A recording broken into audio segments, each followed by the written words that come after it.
जम्मू कश्मीर के पहलगाम में हुए 22 अप्रैल को आतंकी हमले ने पूरे देश को झकझोर कर रख दिया। इस हमले में आतंकवादियों ने पर्यटकों को निशाना बनाया, जिसके बाद देश भर में आक्रोश देखा गया। इस आतंकी हमले के बाद भारत और पाकिस्तान के बीच टेंशन बढ़ा हुआ है। भारत के एक्शंस पर पाकिस्तान लगातार धमकी भरे बयान दे रहा है। भारत पाकिस्तान को सबक सिखाने के लिए लगातार एक्शन मोड में है। भारत ने सिंधु जल संधि को निलंबित कर दिया, जिससे दोनों देशों के बीच तनाव और भी बढ़ गया। वहीं पाकिस्तान ने भी शिमला समझौता तोड़ दिया, जो नियंत्रण रेखा एलओसी पर शांति बनाए रखने का एक अहम समझौता था। इसके बाद ही पहलगाम आतंकी हमले के गुनहगारों की उल्टी गिनती अब शुरू हो चुकी है। भारत के इरादे साफ है, आतंक और आतंकी दोनों का जड़ों से सफाया किया जाएगा। आज प्रधानमंत्री नरेंद्र मोदी 4 बड़ी बैठकें किए और ये बैठकें पाकिस्तान को लेकर बेहद अहम मानी जा रही है। नमस्कार, मैं पायल शुक्ला, आप सभी का स्वागत है इन 24 न्यूज की खास पेशकश फ्री हैंड सेना। पहलगाम आतंकवादियों को सबक सिखाने के लिए प्रधानमंत्री नरेंद्र मोदी ने अब सेना को फ्री हैंड दे दिया है। सेना के पास अब आतंकियों पर कार्रवाई करने के लिए खुली छूट है। थल सेना, नौसेना और वायुसेना को आतंकवाद के खिलाफ कार्रवाई के लिए किसी भी प्रकार की बाधा नहीं होगी। यह फैसला पहलगाम में हुए आतंकी हमले के बाद लिया गया, जिसमें निर्दोष नागरिकों को निशाना बनाया गया। इस खबर के सामने आने के बाद पाकिस्तान अब कांप उठा है। अब पाकिस्तान को सैन्य कार्रवाई का खौफ सता रहा है। पीएम मोदी ने कहा कि भारत आतंकवाद के खिलाफ जीरो टॉलरेंस की नीति पर अडिग है और सेना इस खतरे को जड़ से उखाड़ फेंकने के लिए स्वतंत्र है।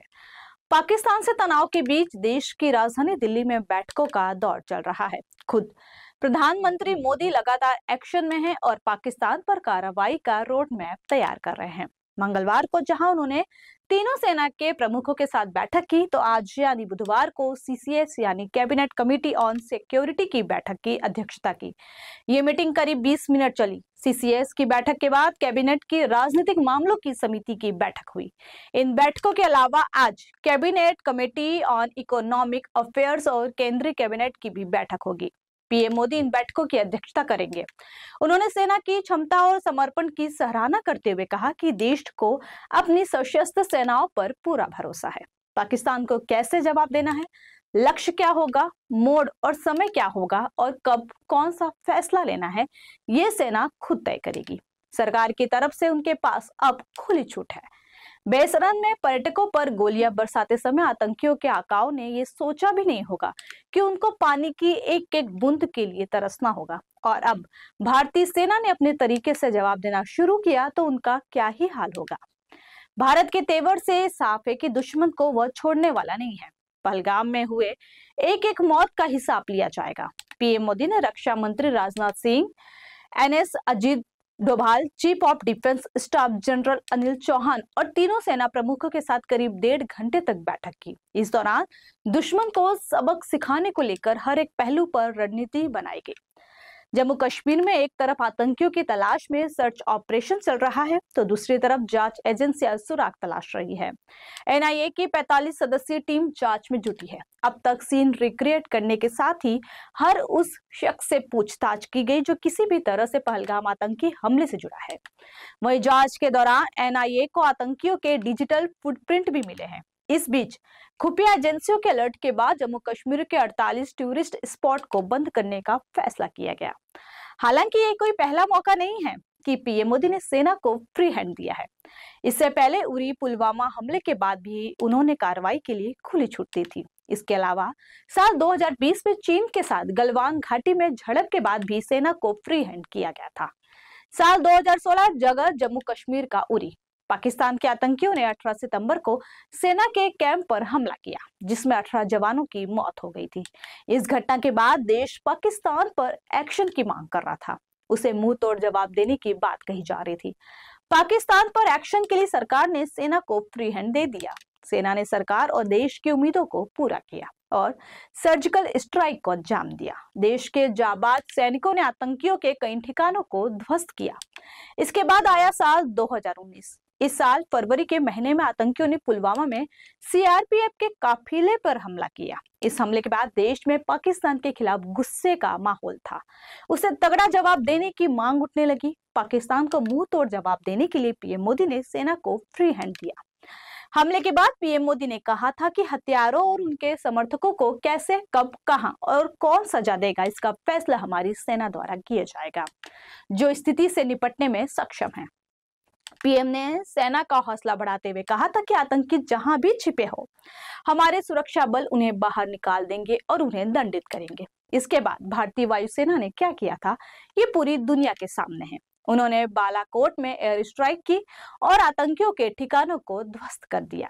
साल 2016 और 2019 में पाकिस्तान को मुंह तोड़ जवाब मिल चुका था। अब बारी थी उसके आका चीन की। साल 2020 में चीन के सैनिकों ने भारतीय सैनिकों को उकसाया था। 20 जून को गलवान घाटी में दोनों देशों के सैनिकों के बीच झड़प हो गई थी, जिसमें भारत के 20 जवान शहीद हुए। इसमें चीन के भी कई सैनिक मारे गए थे, लेकिन उसने कभी आंकड़ों को सामने नहीं आने दिया। हालांकि पीएम मोदी द्वारा सेना को फ्री हैंड की खुली छूट देने के बाद राजनीतिक गलियारों में इसे लेकर सकारात्मक और नकारात्मक दोनों तरह की प्रतिक्रियाएं सामने आ रही है। दरअसल फ्री हैंड पॉलिसी को लेकर सांसद संजय राउत ने केंद्र सरकार पर तीखा हमला बोला है।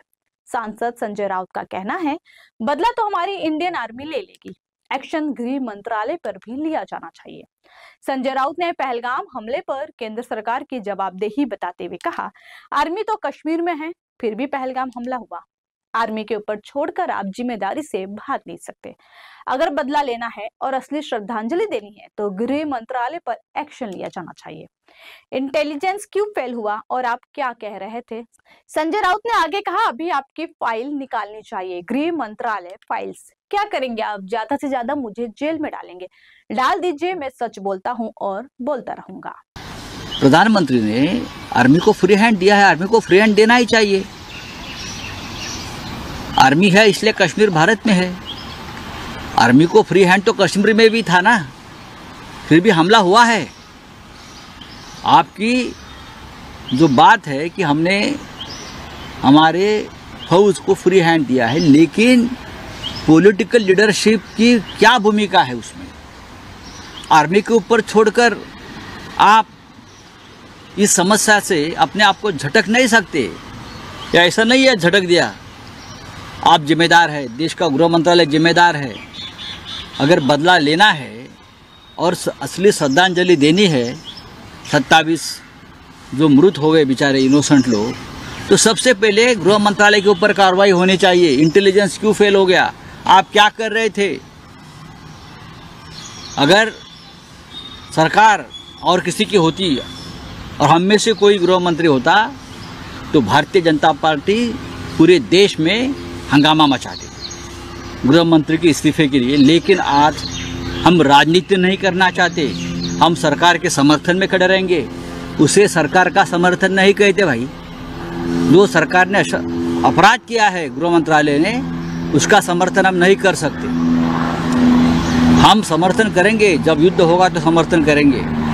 लेकिन ये जो आफत आई है 27 लोगों पर जो मर चुके हैं, ये सिर्फ गृह मंत्रालय की चूक है। उसके लिए जब तक प्रधानमंत्री गृह मंत्रालय के मुखिया के ऊपर एक्शन नहीं लेंगे, तब तक बदले की शुरुआत नहीं होगी। शुरुआत अपने घर से करो कार्रवाई की। पाकिस्तान तो पाकिस्तान है, वो फौज के ऊपर छोड़ दिया, फौज देख लेगी। पुलवामा पर कितने साल हो गए? 7 साल हो गए ना। क्या एक्शन लिया? 40 जवान मर गए, क्या एक्शन लिया? एक फिल्म निकाली, हाउ द जोश। आप बताइए जोश क्या है? जोश कहाँ गया आपका? हाँ, कश्मीर फाइल निकाली और सब क्या प्रधानमंत्री से लेकर सब आंसू पहुँचकर बाहर निकले। अब क्या हो गया? आपने क्या किया फिर? अब ये आपकी फाइल निकालनी चाहिए, गृह मंत्रालय फाइल, होम मिनिस्टर फाइल निकालनी चाहिए। क्या करेंगे आप? मुझे जेल में डालोगे ना? डाल दो, मैं सच बोल रहा हूँ और सच बोलते रहूंगा। गौरतलब है कि जम्मू कश्मीर के पहलगाम में आतंकी हमले के बाद दुनिया भर के नेताओं ने प्रधानमंत्री नरेंद्र मोदी से फोन पर बात की और हमले को लेकर गहरी संवेदना जताई है। वैश्विक नेताओं ने भारत के साथ एकजुटता का संकल्प दोहराया है। सभी नेताओं ने आतंकवाद की कठोर शब्दों में निंदा की है। एक तरफ जहां अमेरिकी राष्ट्रपति डोनाल्ड ट्रंप से लेकर ईरान के राष्ट्राध्यक्ष ने प्रधानमंत्री नरेंद्र मोदी से बात की और भारत के साथ खड़े होने का वादा किया, वहीं दूसरी ओर वैश्विक नेताओं ने भारत के साथ एकजुटता का संकल्प दोहराया है। सभी नेताओं ने आतंकवाद की कठोर शब्दों में निंदा की है और भारत को संभव सहयोग का आश्वासन दिया है। केंद्र सरकार की तरफ से सेना को खुली छूट देने से ये साफ है कि भारत जल्द ही पहलगाम हमले के गुनहगारों को सजा देगा, उनके खिलाफ कड़ी कार्रवाई करेगा। ये एक्शन देखने लायक होगा। ये तो साफ है कि यह हमला उरी या बालाकोट की तरह नहीं होगा, क्योंकि पाकिस्तान इसके लिए पहले से तैयार है। यह कार्रवाई कुछ अलग तरह की होगी। जब भी एक्शन होगा सभी को इसके बारे में पता चलेगा, कुछ भी लोगों की नजरों से नहीं छिपेगा। ऐसे में सवाल यह है कि बौखलाया पाकिस्तान इससे निपटने के लिए क्या क्या कदम उठा रहा है और उसकी रणनीति क्या होगी। फिलहाल के लिए इतना ही। इसी तरह की ताजा तरीन खबरों के लिए जुड़े रहिए N24 न्यूज से। तब तक के लिए मुझे दीजिए इजाजत। नमस्कार।